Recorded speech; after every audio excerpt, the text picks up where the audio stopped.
পাখি সব করে রব রাতি পোহালো, পাখির কিচিরমিচির শব্দে কি সুন্দর একটি মিষ্টি আওয়াজ। সকালে পাখির কলতানে ঘুম ভেঙে যায়।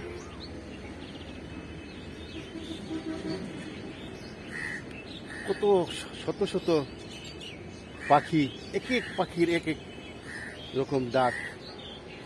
তারা পাখির এই ডাকটি কিন্তু পাখির বাসা। তারা মনের বাসাটুকু প্রকাশ করে এই কিচিরমিচির শব্দে, কিন্তু তাদের বাসা তারাই বোঝে। আপনারা দেখছেন এই সকালে কি কিচিরমিচির শব্দে মন ভরে যায়।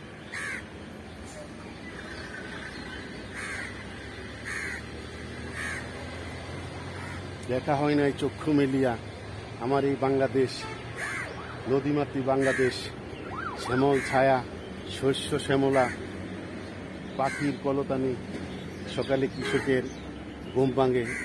সেই বাংলাদেশ আধুনিকতার ছোঁয়া লেগে এখন আর সেই বাংলাদেশ, আগের সেই বাংলাদেশ নাই। আমরা ছোটবেলায় যে বাংলাদেশ দেখেছি, যেই কিচিরমিচির পাখির শব্দে সকালে ঘুম থেকে না উঠে পারা যেত না।